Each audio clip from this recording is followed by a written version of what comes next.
प्यारे मित्रों, आज का पहला प्रश्न जेपी मिश्रा जी का है।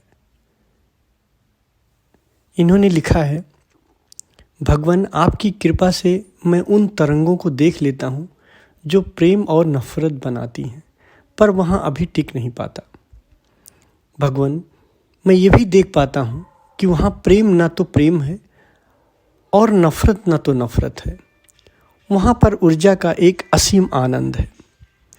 संसार में मैं किससे नफरत करूं और किससे प्रेम करूं, जब एक ही तरंग दोनों बनाती है।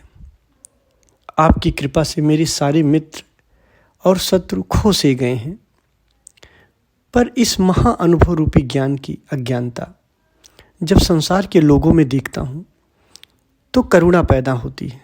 भगवान, क्या यही परम प्रेम है? मिश्रा जी, जब आप वहाँ पहुँचते हो, जब आप ऐसी जगह पहुँच जाते हो, संभावना स्थिति के और पहले की स्थिति में पहुँचते हो जहाँ सिर्फ तरंग रहती है, तो ये बात सच है कि वही तरंग प्रेम बनाती है और वही नफरत भी बनाती है, वही सुख भी बनाती है, वही दुख भी बनाती है। मतलब आप वहाँ हैरान हो जाते हो, जाके आप देखोगे कि वहाँ ना तो प्रेम प्रेम है और ना ही नफरत नफरत है। वहाँ सब एक है और उसी अवस्था में हमें शांति प्राप्त होती है, जब उस अवस्था का हमें अनुभव होने लगता है, उन तरंगों को जब हम देखने लग जाते हैं। और मैं आपकी स्थिति समझता हूँ, आप बहुत ही नज़दीक हो परमात्म जगत के और लगभग द्वार पे ही खड़े हो। लेकिन मैं इसलिए नहीं ज़्यादा बताता हूँ, इसलिए ज़्यादा नहीं कहता हूँ कि कहीं हम आपका जो छोटा सा भी जो ख़त्म हो रहा है अहंकार, जो ख़त्म हो रहा है, जो लगभग ना के बराबर हो रहा है, वो वापस ना आ जाए।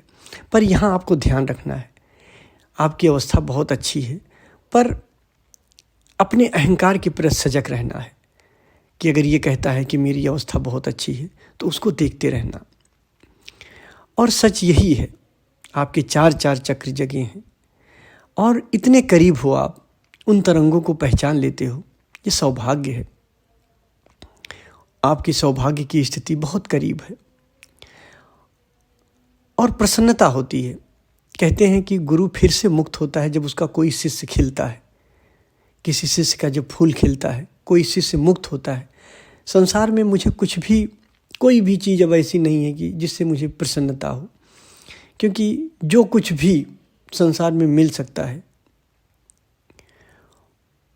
वो सब मैं एक तरीके से जो मुझे मिला है उससे लाख गुना करोड़ गुना ज़्यादा अच्छा है जो मेरा स्वभाव मुझे मिला है। इन सब चीज़ों को छोड़ के वहाँ पहुँचा हूँ। तो एक गुरु के लिए जो सबसे बड़ी प्रसन्नता होती है, जब उसका शिष्य मुक्त होता है तो गुरु को ऐसा लगता है जैसे वो दोबारा मुक्त हुआ है, वो बहुत करीब हो। हाँ, अब आपके प्रश्न पे आते हैं। आपने लिखा है, भगवान आपकी कृपा से मैं उन तरंगों को देख लेता हूँ जो प्रेम और नफरत बनाती है, पर वहाँ अभी टिक नहीं पाता। टिकना है आपको और टिकोगे ऐसे ही। मुझे बड़ी प्रसन्नता है कि आप बराबर ए ग्रेड ला रहे हो और अगर आप 6 घंटे 7 घंटे की आप मेहनत कर रहे हो, परिश्रम कर रहे हो, तो मुझे तो लगता है कि काफ़ी हद तक आपकी सजगता वैसे ही बनी रहती है। अब आपको उतना प्रयास भी नहीं करना पड़ता है आपको अपनी सजगता बनाने के लिए। तो वहाँ पे रुकना, आप तभी रुक पाओगे जब ये प्रयास आपका जारी रहेगा। आप उस संभावना की स्थिति में बार बार रहने का जब प्रयास करोगे, यहीं सारे विचार, सारे भाव, सारे कर्म यहीं नष्ट हो जाते हैं। जब हम ये कहते हैं कि कर्म नष्ट हो जाते हैं, तो मैं उन कर्मों की बात करता हूँ जो अनावश्यक हैं, क्योंकि 99.9% कर्म और विचार हमारे अनावश्यक होते हैं। ये सब नष्ट हो जाते हैं। सिर्फ 0.1% जो हमारे ज़रूरी विचार और भाव रहते हैं वही रह जाते हैं, जिनका हम उपयोग करते हैं। तो जब आप संभावना वाली स्थिति के पास रुके रहोगे, उसी स्थिति में आप प्रयास करोगे रहने की, तो इस तरंग वाली अवस्था में भी आप रुक सकते हो। फिर आपने आगे लिखा है, भगवान मैं ये भी देख पाता हूँ कि वहाँ प्रेम ना तो प्रेम है और नफ़रत ना तो नफ़रत है। वहाँ पर ऊर्जा का एक असीम आनंद है। ये बात सच है, क्योंकि वो एक ऐसी अवस्था है कि वहाँ प्रेम और नफ़रत, आप देखोगे कि एक ही ऊर्जा दोनों को बना रही है। तो जब एक ही ऊर्जा दोनों को बना रही, तो आप किसको प्रेम करोगे, किससे नफ़रत करोगे?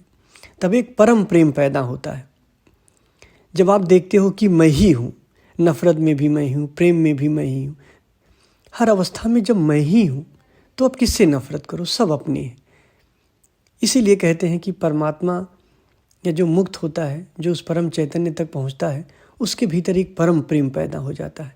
इसी को परम प्रेम कहते हैं। वहाँ तरंगे वही हैं और वहाँ बड़ा मज़ा आता है। वहाँ द्वंद्व नहीं रहता, वहाँ दुख नहीं रहता है। फिर आपने लिखा है, संसार में मैं किससे नफ़रत करूं और किससे प्रेम करूं, जब एक ही तरंग दोनों बनाती है। आपकी कृपा से मेरे सारे मित्र और शत्रु खो से गए।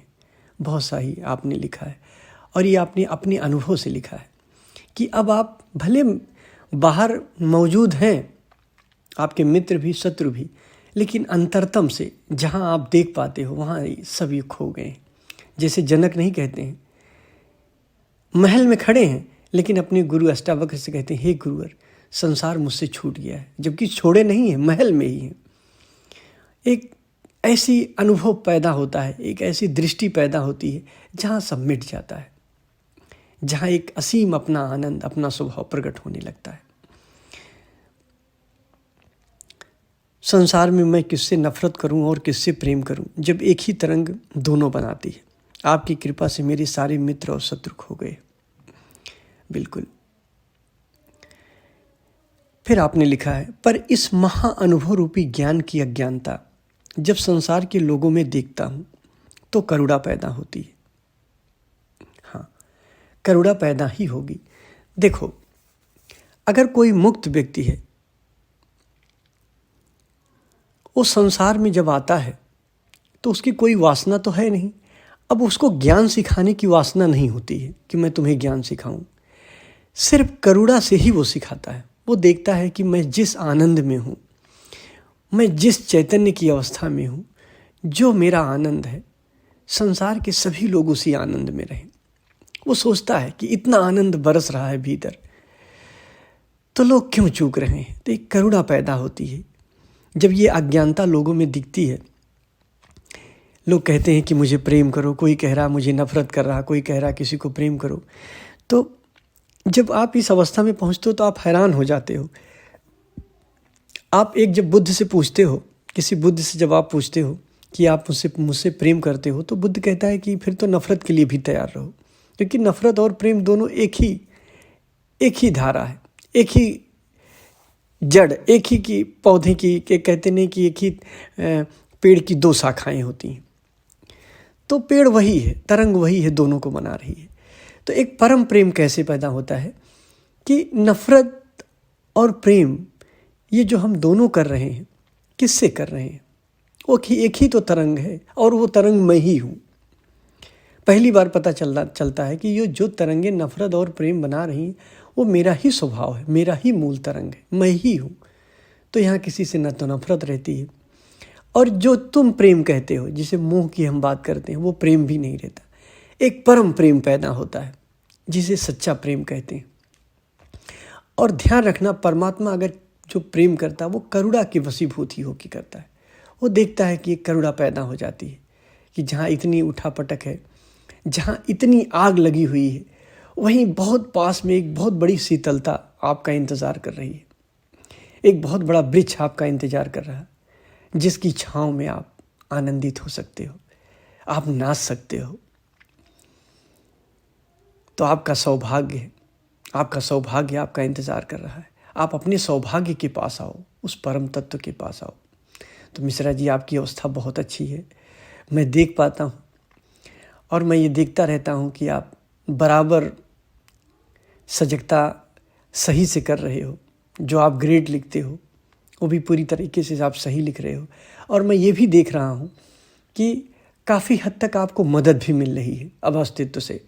आपको जागना उतना नहीं पड़ रहा है, आप सहज रूप से अपने आप जाग रहे हो, जागरण अपने आप आपका हो रहा है।